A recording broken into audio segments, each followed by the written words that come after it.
What's up, everybody? Welcome back to Pens and Tea. My name is Carrie, and today you got to ignore the more red than usual face.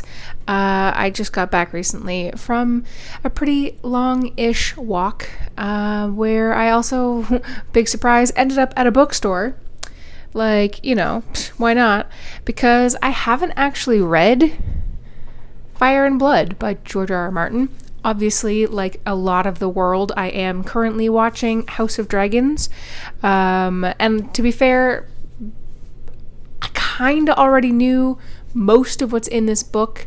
But I thought, I gotta read it. I have to read it. It's just, you can't consider yourself a fantasy reader if you don't read things that you already kind of know what happens in, cause spoilers. But before I get into anything like that, I did, however, want to film this video for you, despite the very red face, cause, it happens. Today, if you watched my video that posted last Monday, I spoke about the top 5 fountain pens that are cartridge/converter fountain pens. And I mentioned that today, like you're watching already, I was going to post my top 5 piston/vacuum fill fountain pens. So I do have my top 5, as well as 2 honorable mentions, and I'm going to get those ones out of the way first. So my honorable mentions are both TWSBI pens, and one of them is the VAC 700R, and the other is the Diamond 580 ALR. So VAC 700, 580. The reason I have these in my honorable mentions is because I won't get into it, but I have a love-hate relationship with TWSBI. I really like these ones in particular, but I don't always have them inked up because the vacuum fill, the VAC 700R, is a 1.1 nib, and I don't use those a ton, but I also don't have many in my collection. So when I want one, this is what I go with. And then the 580 ALR, I really, really like. It is a little bit drier still than the rest of the writers that I'm actually going to mention, but I really do like it. But I couldn't put it in my top just because of the back and forth that I've had with TWSBI's writing performance. And again, as I always say, as a little asterisk, is there's no issue with the writing performance. They just don't write the way that I personally like, but they write perfectly fine for the majority of people. So let's get into this top 5, and I'm going to start with probably the oldest pen that I have here, and that is the classic Lamy 2000. This one used to be a mainstay that I would use daily, but admittedly I don't use it quite as much now just because some of these others do tend to get picked up a little bit more than this. However, I love it. I love it so much. It's like a comfort teddy bear. I really, really, really like this pen. I love the fact that it is a snap cap. There are not many that are. The Macrolon material feels really nice in my hand. The hooded nib performs really, really well. This is a medium nib. Obviously piston fill. You do have an ink window, which is really nice. And I adore that this is a very easy pen to clean. I do have a video of how to clean this pen very quickly by disassembling it, which I believe voids your warranty. And there is one part that you have to kind of be careful of, not to lose these little metal bits here, because that is what the cap snaps onto. But it is just dynamite. I love the way that it feels. Like I said, it writes phenomenally. I've had many, many versions of this pen. I've had all of the special editions, different nib sizes, but this one, I'll never let this one go. I have let all the other ones go, but I just adore the classic. You can't go wrong with the classic. You just can't. And one that also is kind of classic looking is from Pelikan. It is the very first pen that I ever bought at a fountain pen show, which happened to have been Scriptus, that is in Toronto. And it is the Pelikan M805 Souverain, however you want to pronounce that. This one, I will say I did change the nib. I originally had the fine nib on it, but last year I swapped it with somebody for the extra fine nib, because the fine wrote kind of more like a medium, slash medium slash broad. But this one, same thing. You can unscrew the nib unit to make cleaning much, much better. The actual barrel itself is gorgeous. I love that this is an older version, so you can see through the striations so that you do have an idea of what your ink level is at. It's a little harder to see than any other like traditional ink window, but if you hold it up to the light, you can see through it absolutely no problem. Fits really nicely in my hand. It's a little bit heavier than the Lamy 2000, so sometimes if I want something that has a bit more weight, then this is what comes through. Love it so much. All of these are pretty expensive-ish, and by ish I mean pretty expensive. It just happens to be what I am. I'm a fancy pants.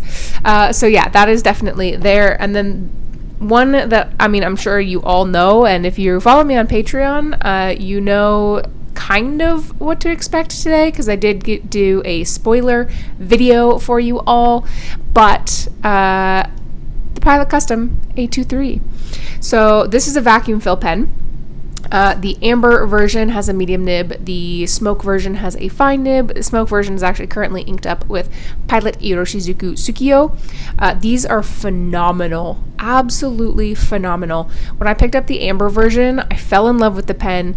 I wasn't iffy about the pen because I knew it would be great, because all Pilot pens are. But what I was slightly iffy on was just the price, because let's be real, it was kind of expensive, and it was just sort of one of those I kind of like skipped over, and I was like, vacuum fills, I don't know. Dude, it changed the game when I got it, and I'm obsessed. I do want to get the clear one potentially, but I want to try and find, sorry, I have an eye sleep attached to my eyelash.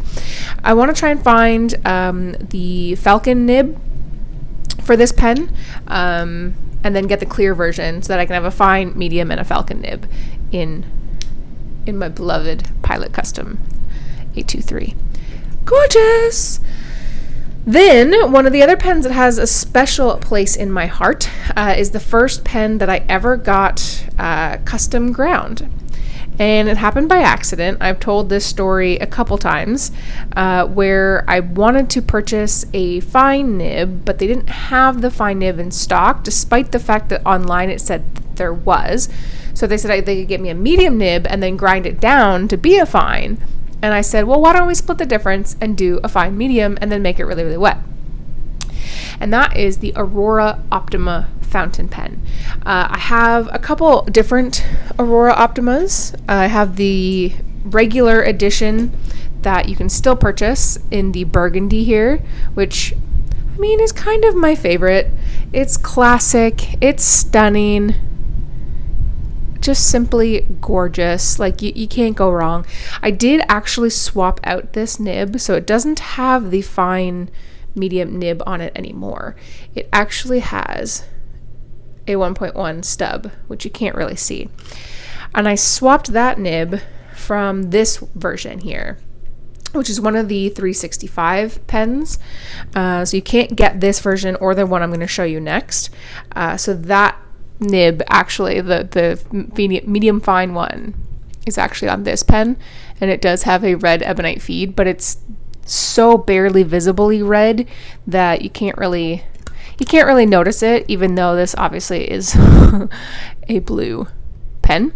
And then the other Optima that I have is another 365 from many, many years ago that is more brown in person than the camera's showing for whatever reason. But this one has one of the longer tine nibs on it. I tend to only use this one in the fall. I had a few more. I had, I think, like 3 or 4 more Optimas, but I decided that I should let them go because I really only ever used these 3 because these 3 were my favorite. So definitely recommend. And then the last one that I'm going to talk about, but I have 2 of them, is something that I hesitated putting on this list. And I hesitated because one of them wrote really well and one of them wrote really terribly when I first got them. So much so that I actually sent it to Emmy from Pen Venture to be tuned because it was almost not even usable. It was awful. Just awful. And that is the Visconti Homo Sapien fountain pens. So the purple blue one is the Midnight and Florence version, and then the orange and yellow version is the Arizona Sunset. The Midnight in Florence fountain pen has a fine nib on it, and it is the palladium version of the pen. Oh, I just love that hook safe. I love the hook safe. Oh my gosh. And then the Arizona Sunset is an extra fine nib with a gold nib on it. And I purchased the Arizona Sunset because I love the color scheme so much. I purchased it from my local pen shop in Toronto, and it was abysmal. It wrote really bad. I bought it online. If I tried it in store, I wouldn't have. But I sent it to Emmy. He tuned it up for me to write the way that his writes because he lent me his special edition Visconti Homo Sapiens that is like half red, half lava, which I did a review on for you. And oh my God, I fell in love with that pen. That is still to this day one of the writers that is just the best I've ever used in my whole life. I still think about it. It's dreamy. So he tuned that to be like this. And then, like I said, this one came right out of the box and worked pretty fine. It just writes bigger, like a broader line than fine. And that's why I hesitated putting these on here, just because it did need a little bit of work to get there. But I really do love them. When I have them inked up, I have them inked up for months and months at a time for a couple of reasons. One, it holds a ton of ink. Two, they are a pain in the tuchus to clean because unlike everything else that I have, you can't really take it apart. I mean, you can, but they're very expensive pens. So I kind of hesitate to do that. And so for those two reasons, I don't have them inked up all the time. But oh man, when I do, they're just beautiful. I love them so much. I love all my pens, guys. I just love them so much. So those are my 5 plus the honorable mention. I mean, I say 5 because I have multiple of all of them except for the Pelikan and the Lamy.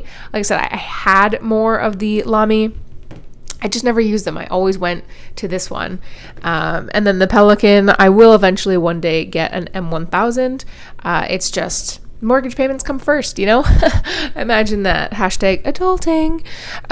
So there's that. But I want to know in the comment section down below what you guys think is your favorite Piston / vacuum fill fountain pens, because I'm very curious and I'm always on the hunt for new stuff. So if you mention something that I don't know, I'm gonna Google it. While you're down there, you might as well hit the like and subscribe because new videos come out every Monday and Friday and the occasional Tuesday. Check out the link in the description if you'd like to help support me over on Patreon. I'm starting to post more and more exclusive content over there as well. So thanks. All right, guys. If you've watched almost 14 minutes in, you are the reason I make these videos. And as always, I'll see you guys next time. Peace.